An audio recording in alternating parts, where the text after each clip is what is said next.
Арбаңыздар урматтуу эл каналындагы Чак-Түш маданий көрсөтүүсүнүн көрүүчүлөрү, сиздерге Чак-Түштөн бүгүн эң жакшы ырларды ырдап, маанайыңыздарды көтөргөнгө аракет кылабыз деп биз конокторду чакырганбыз. Жаш курак деген топ келип олтурат. Андыктан атын атаса куту сүйүнөт дегендей тааныштыра кетейин. Мен тараптан баштаганда Жаш курак тобунун мүчөсү акын Майрамгүл Жумабаева келип олтурат. Ошондой эле топтун мүчөсү ырчы Мээргүл Каримова келип олтурат. Топтун мүчөсү ырчы Карачач Алиева келип олтурат. Ошондой эле топтун жетекчиси обончу ырчы аткаруучу Орозбай Жолдошов агабыз келип олтурат. Урматтуу коноктор, биздин студиябызга куш келипсиздер. Маанайыңыздар кандай?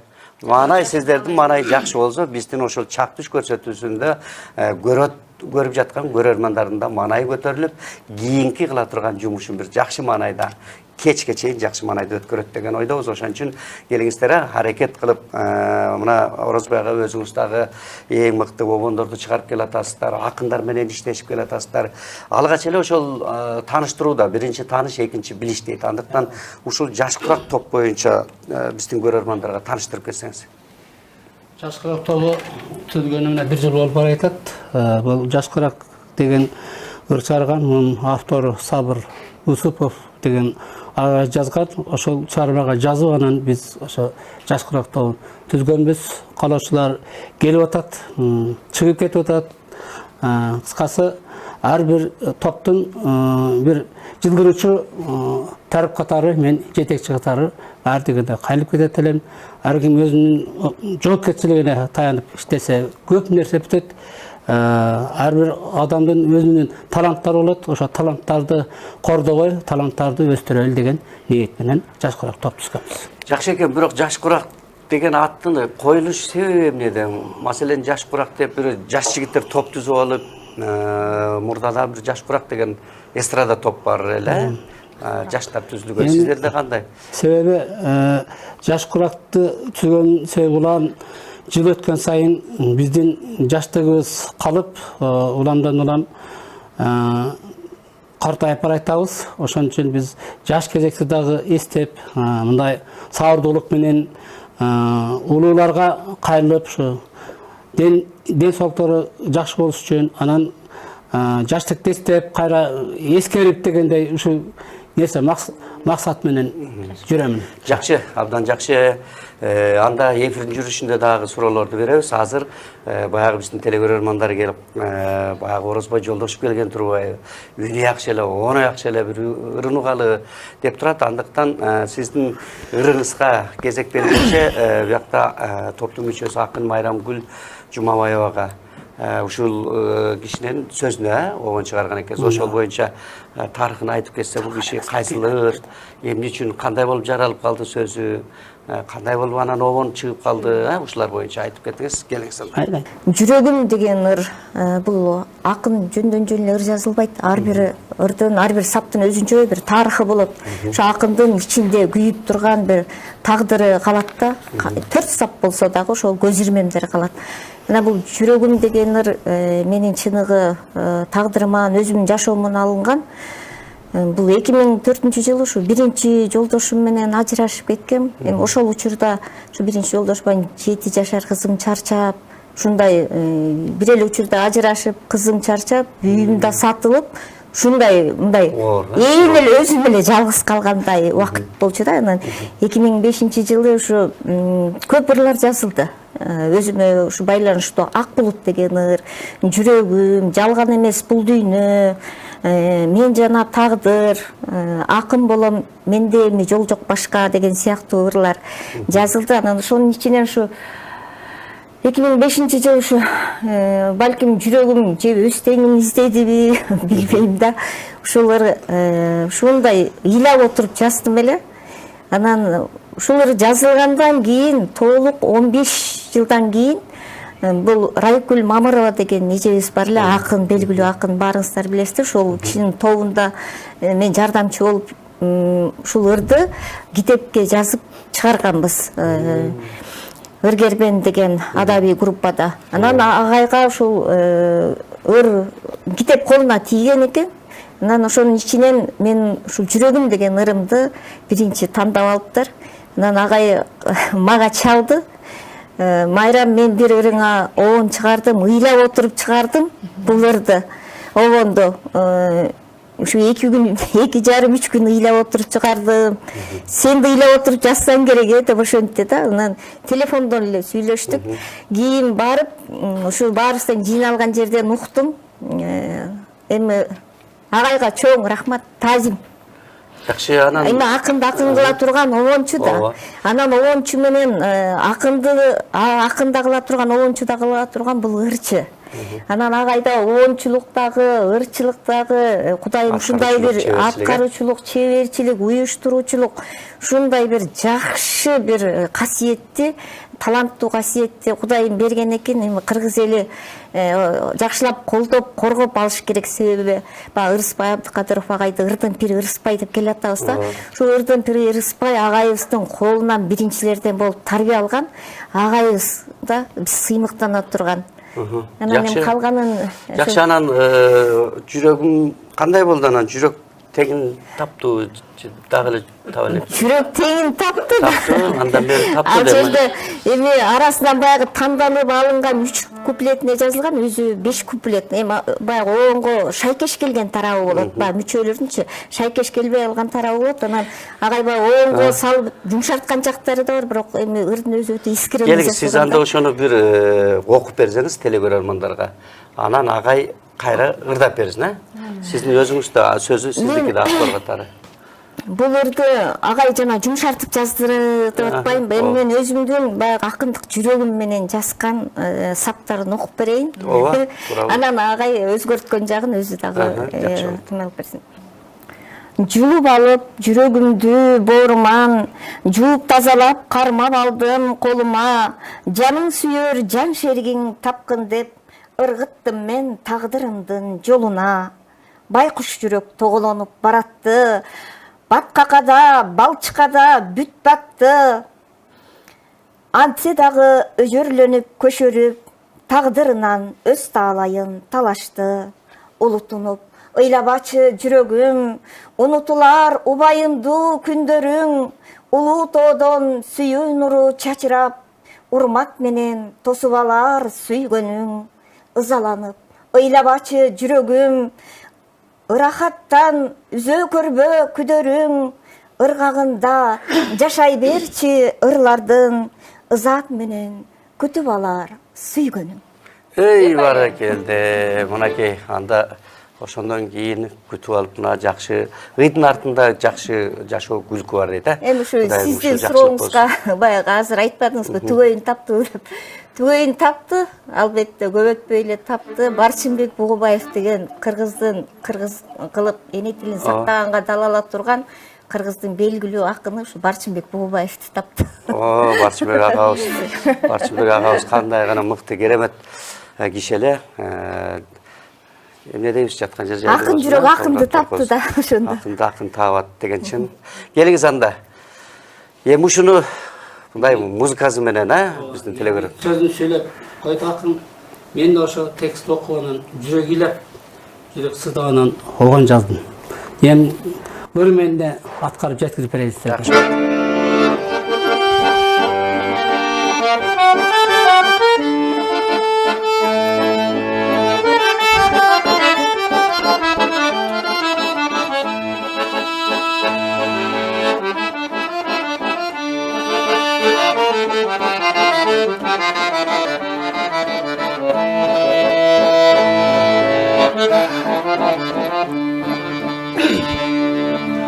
Ködünümden sorular yürüdüm,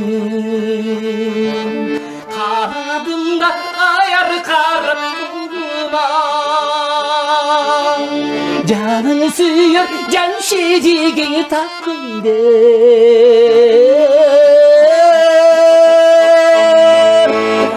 Arıttım ben tağdırımdın yoluna. Canını suyur, can şediğini takın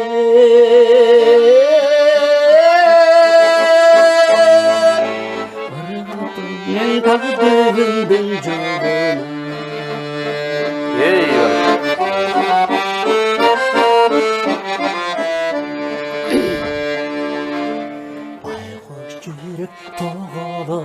бараттı. Özü bilmey barıcı kaysı tarattı. Ansi dağı öcerilerim köşerim.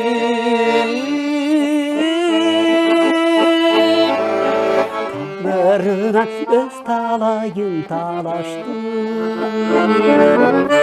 Ansi dağı öcerilerim köşerim.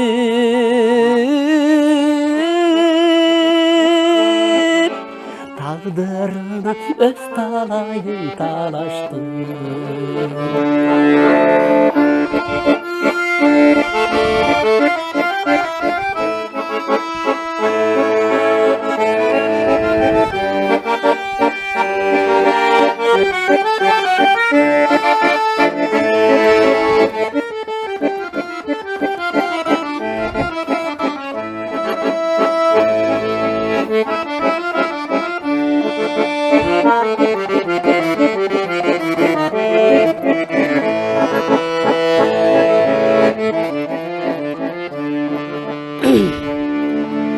Olutunup eyla başı cürügün. Unutulan o bayındı günlerin. Ulutudan süyün nuru çaçıram.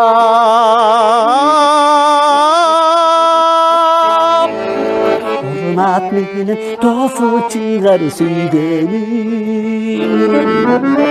Ulutudan süyün nuru çaçıram.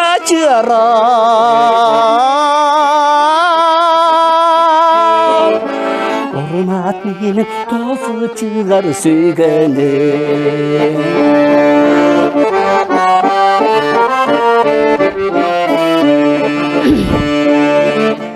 Azalanıp ıyla başı cürügün.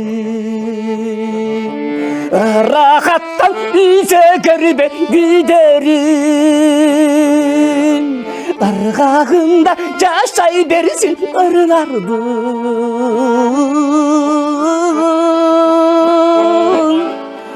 Zat benim gütüp alar süygenim.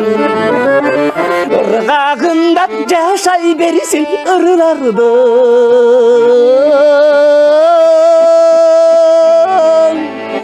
Zat benim gütüp alar süygenim. Zat benim gütüp alar süygenim. Ey barakelde bar bolunuz. Өзім жасыл отқан мезгіл аябай еске түседі. Еске түшөт бул. Еске түшө турган экен да өзү. Еске түшө турган кылып жазып салыпсыз да баарын. Ошондуктан бул нерсе ыр деген ошол экен да. Кыргыз өзү болгон бугун ырга чыгарат да. Ырга чыгарат. Ошол ыр менен гана бугун чыгарат да. Ыза ушундай болот да. Анан бул эми өткөн нерсе, өткөн ошол нерсени сиз мынакей ырга чыгарып, ыр менен жазып, ал ыр жөн эле калып калбай, мына Орозбой агабыз ушунчалык мыкты обон чыгарып, бул бир эле сиз эмес, бул аркылуу канча деген дагы канчалар ушул ыза болуп жүргөн канча адамдар бар. Ошолорго жетип, ошолор да бугун чыгара турган ыр экен. Ырдын өмүрү узун болсун, мыкты ырларды жаратып келатасыз Орозбой ага. Дагы да жарата бериңиз, талыкпаңыз. Сизде үн бар, аткаруучулук бар. Дегеле ошол уюштуруп, топту да уюштуруп атасыз. Бул кишини сакташ керек деп Майрамкүл айым айтып кетпедиби? Сизде өзү кызыл китепке киргиш керек да, кызыл китепке эле жазып коюш керек. Мына көздүн карагандай сакта деп. Бирок мынакей эжем сактап карап келатат. Аты да кара чач, заты да кара чач деп. Оон чыгарып аткан малда кайда мен ушу түгөй издеп жүрсө керек эле. Ошол бири-бирине мен мындай жүрөгүнүн тегин издеп жүргөндө булур ак жолтойбур негизичи. Булурга оон чыккандан кийин түгөй.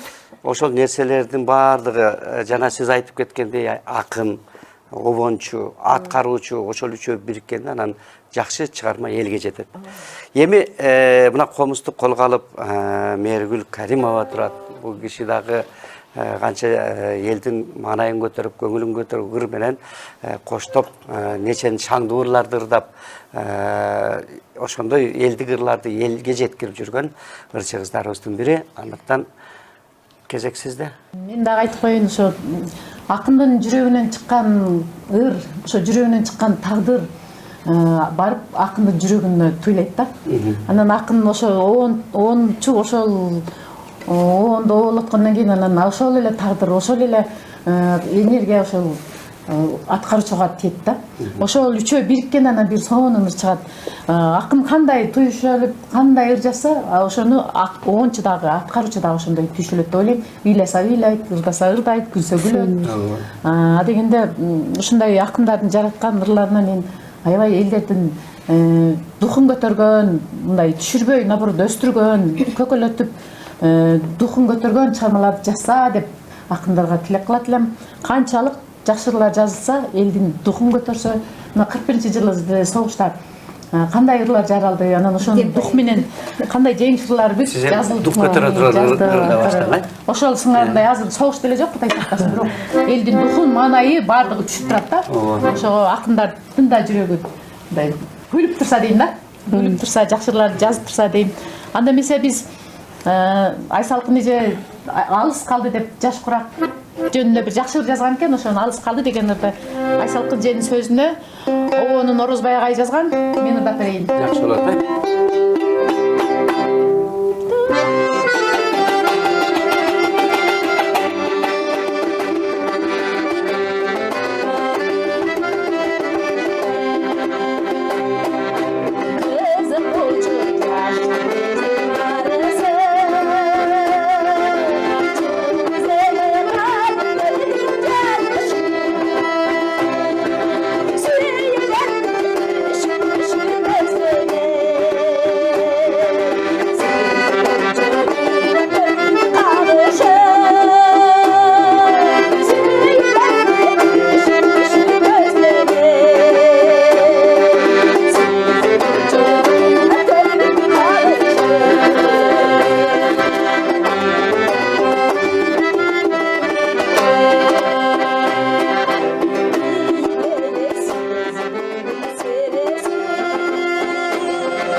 Анда эми Карачач Алиева эжекеге ыргезеге берели. Мен азыр сүйүүнүн бийиктиги деген текстти Анара Байчикова эжебиз жазган экен.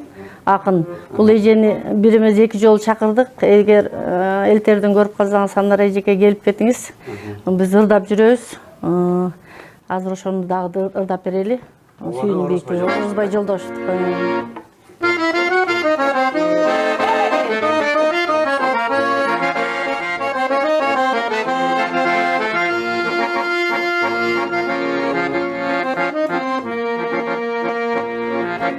Aldıma kelgeningde başım dik, yıldızday jarkıramın yanıp köyüm,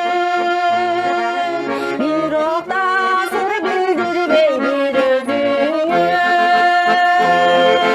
geçiribeyim geçiredim içirgeni,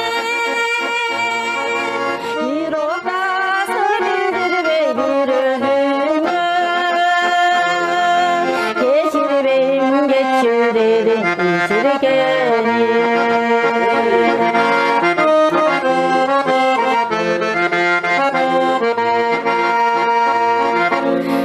Çiriçi dedin bol boy yalvarınıp kolumdu koyu vermey olan kızım kımbatım ayaçı dep uçak jaysan kıybastan uçağıma jığılıpman kımbatım ayaçı dep uçak jaysan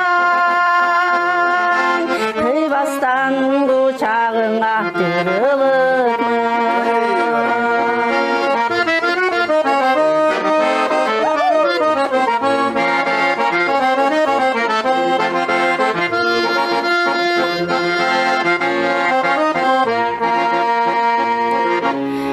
Yığıldım kuşağında sezip durdum Sağınış sarınıştın irepterin Köngülüdü jas köptündey köpölüküm Sүйünüm ıyıktığın biyiktegen Köngülüdü jas köptündey köpölüküm Sүйünüm ıyıktığın biyiktegen Sүйünüm ıyıktığın biyiktegen Ey barakelде бар болуңуз.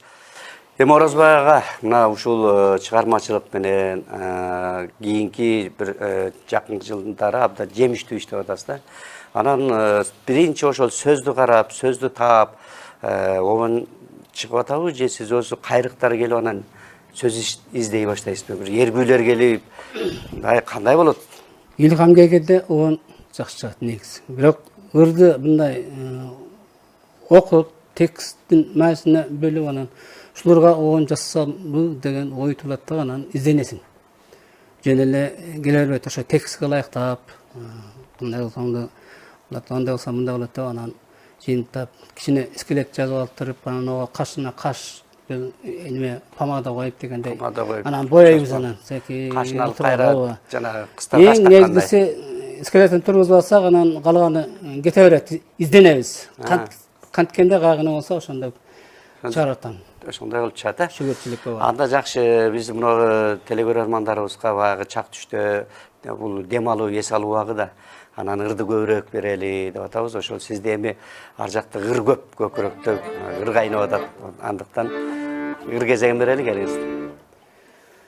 Азыр ушу Майрам Жумабаеванын жалган эмес деген чыгармасына оон жазган жалган эмес бул дүйнө чыгармасына оон жазганмын. Бул чыгармадагы адамдар кээ бир адамдар ишенип бул дүйнө наркы дүйнө барбы жокпу деген мааниде жазганда булам.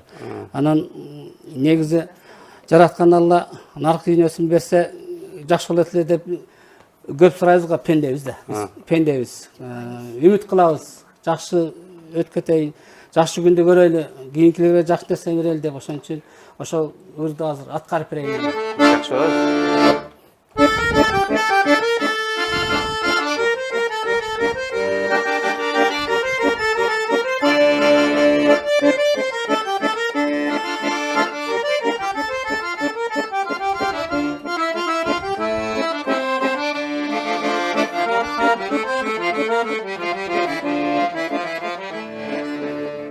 Айтпагыла бул дүйнөнү жарганде ар төкүнүч азап кайгы карманде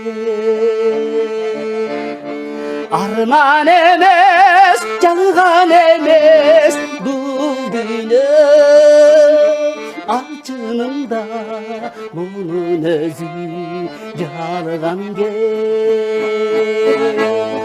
арман эмес жалган эмес бул дүйнө ачынында мунун өзү жалган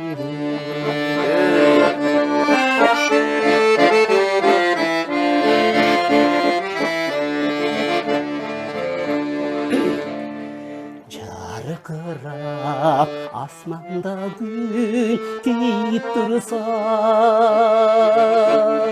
балбылдап көзден отын дейіп тұрса, жаның тірі дегенден хабар бергені, ысыққаның тамырда да жүріп тұрса, жаның тірі дегенден хабар бергені, ысыққаның тамырда да жүріп тұрса. Баракалла.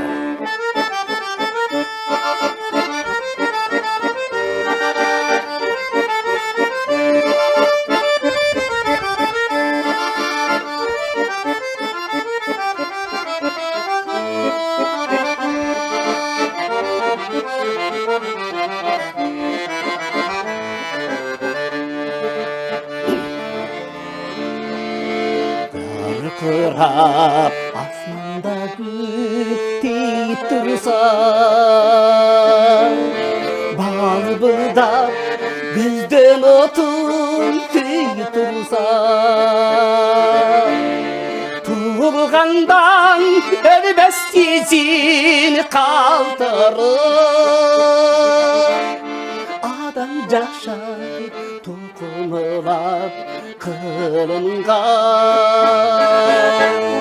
туылғандан өлмес ізін қалдырып, адам жашай тоқымылап қылынған, Баракалла.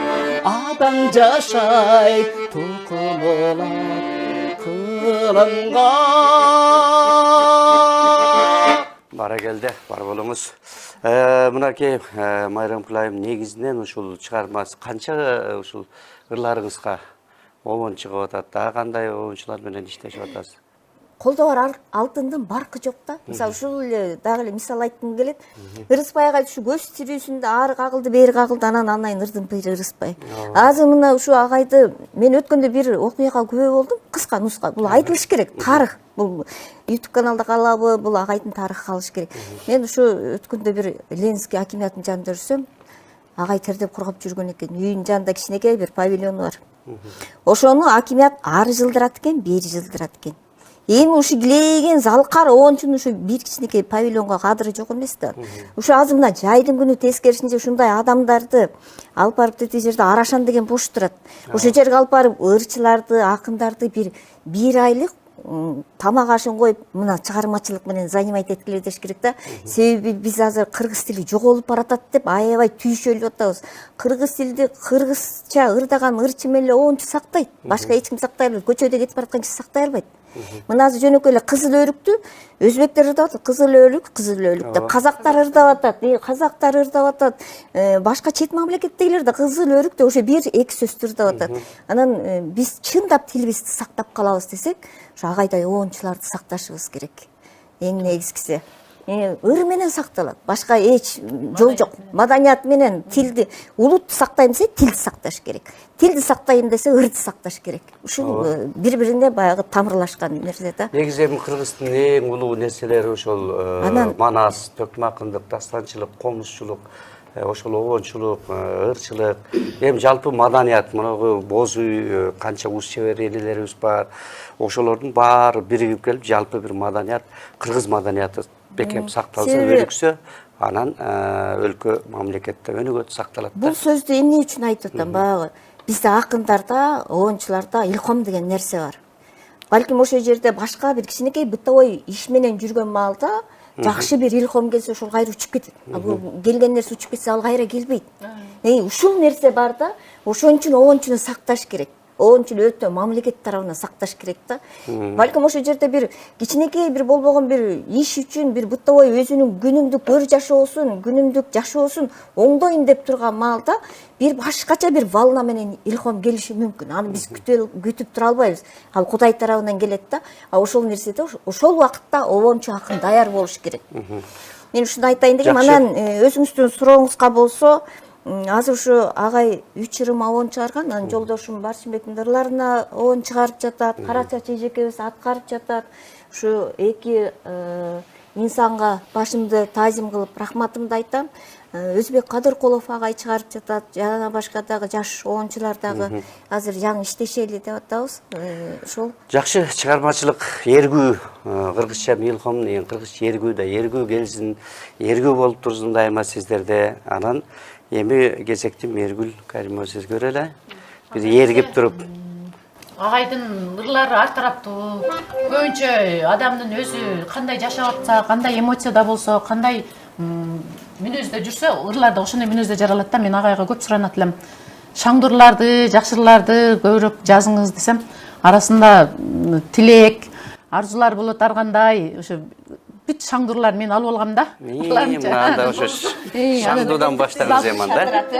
Анан ошондой ырлардын бири Тилек деген ырды аткарып берейин. Азыр жакшы элдерге, кыргыздарга калуу тилектер. Жакшы.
Келди. Мына ушундай болуш керек эле.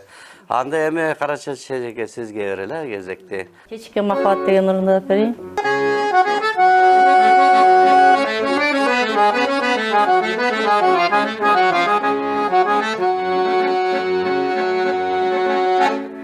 Adашып ак жолуңдан жаңылып сүйдүң бени, үй бүлөң турса дагы берилип турдуң неге, кайтыңыз кечикпестен сүйдүң ыйман сурап, ойлончу болуп балдарың күтүп турган.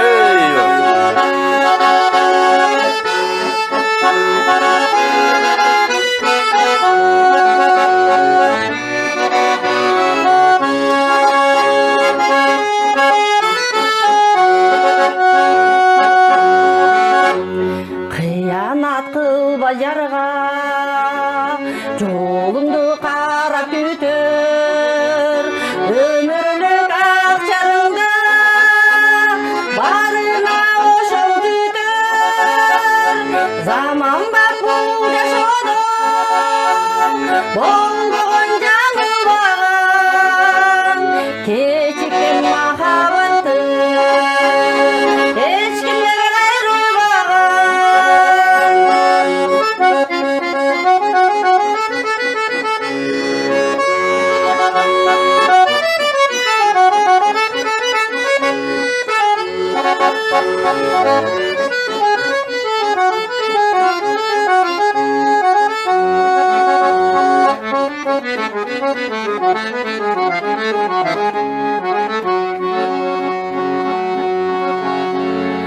Benim da geleceğim bilesiz aldı da o şarındı buzu alıp alanın kaydan olacak bir ölü ağatayım ömür dostum bolup geçikken maksuyunu koyulu düşke yorum Ey var geldi. Yürölü ağatayım, ömür dostum bolup, geçikten bak suyunun, koyulu düşkün yorum, koyulu düşkün yorum. Ey barakelде бар болуңуз мынакей жакшы экен сөзү да оңону дагы мыкты. Анда Орозбай ага келиңиз. Кайсы чыгарманы аткарасыз? Арчынбек Тубаевдин сөзүнөн жазылган Ырысбайга деген ырды аткарып берейин.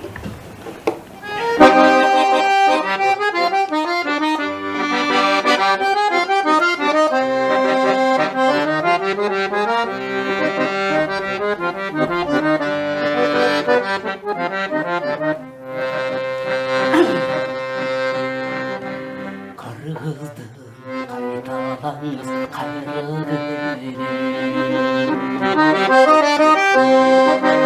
Kıyaldın can dünyanın baylığı Kılındın bizi gebergen taberigi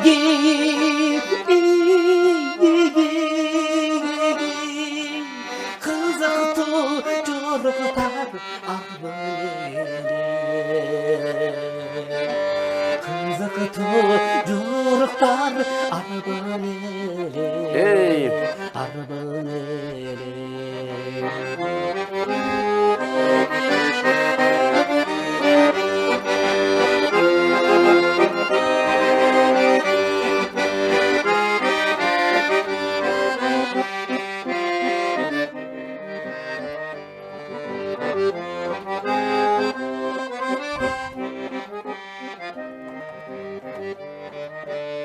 Oboncu arıcılardın ustadı biri Ырыспай билгендерге кыргыз үнүн Башканы ай жылдызга салыштырсак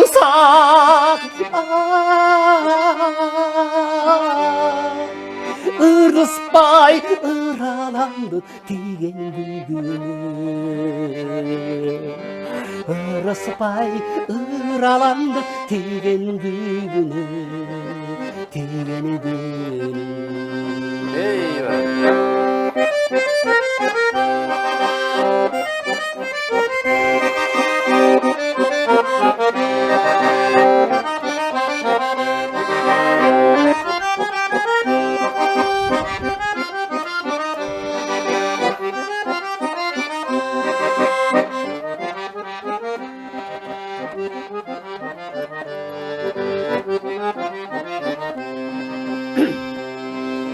Güç verir, suyu verir talantarlar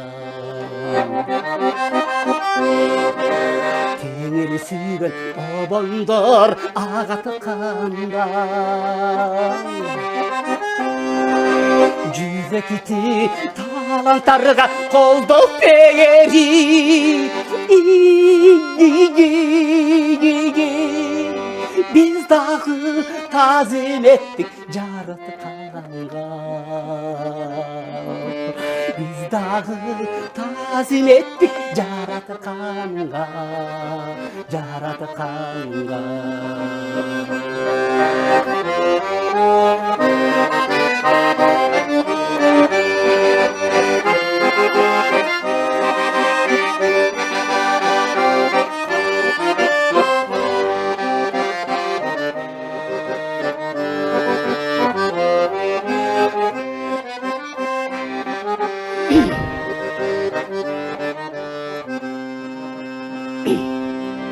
Kel zaman jar salып жакшылыкты, жакындап күлкү менен капкырыкты,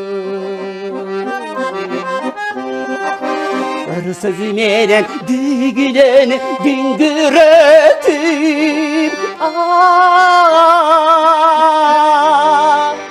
ыр сөзү менен көгөртөбүз бактыбызды, ыр сөзү менен көгөртөбүз бактыбызды.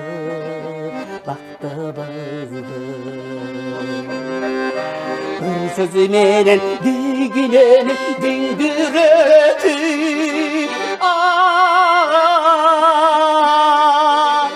ыр сөзү менен көгөртөбүз бактыбызды, ыр сөзү менен көгөртөбүз бактыбызды.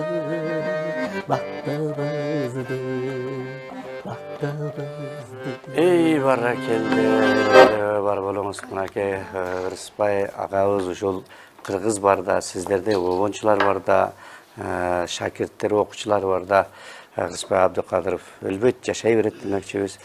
Эми Майрам Кулайым китепти кармап калдыңыз, дагы айта турган оюңуз бар окшойт, э? Бир айта турган нерсе, ушу Кара Чач эжеге чоң рахмат, ушу Жаш Курак тобун түптөгөнгө чейин ушу агайдын китебин, бул эми жөнөкөй китеп эмес, ар бир ыр ушундай нотасы менен жазылган.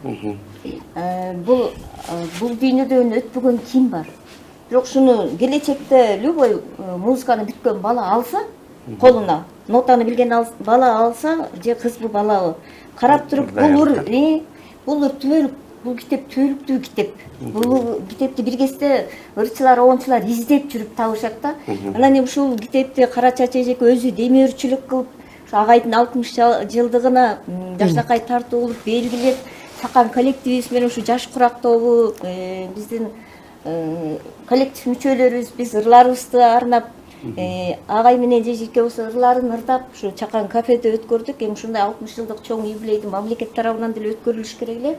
Бирок өкүнүчтүүсү өзүбүздүн коллектив өткөрдүк. Анан ушу китептин жаралышы эле мынакей баардык акындардын ырлары ушу жерде турат.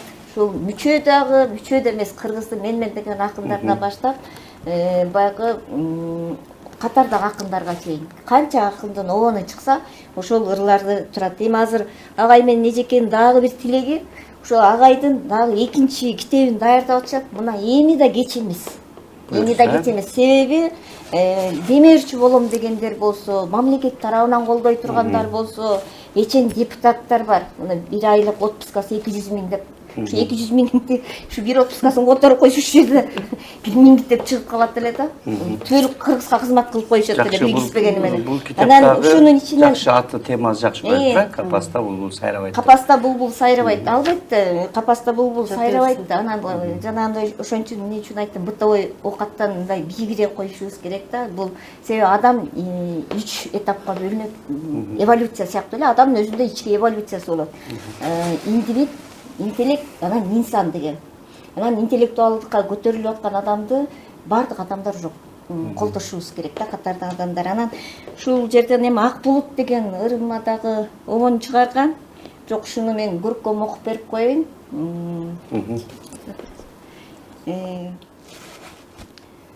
Агай обонун чыгарып өзү ырдап жүрөт. Эми азыр убакыттын тардыгына байланыштуу ушуну окуп берейин. тушундагы калгып турган ак булут, туулган жерге барсаң керек бурулуп, тура албай туйлап сугот жүрөгүм, тумандардан келчи мага суурулуп. Тунук суулар көп акчеле жеримде, толку боюң ичсе керек сиңирип, туйгунумун ошол жердин келбери, туугандарга ыр жазалы биригип. Сенин келген асказоолу жолуңда, седеп асыл таштар болчу боорунда, себеленип жаап койчу боюма, себеп болсун айыкпаган оорума. Айланып сен учкан ала тоодон, абасы бир башкача Тянь Шандын, ал жактын ала келсең арча жытын, аянбай жа кири кетсин асыл жандын. Баракелде, бар болуңуз. Себеби биздин убактыбыз жыйынтыкталып баратыптыр. Бир чыгарма менен жыйынтыктайлам да, келиңиз анда.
эч убакта оорубаңыздар, жакшылыктын күнүндө эс алып жүрүңүздөр.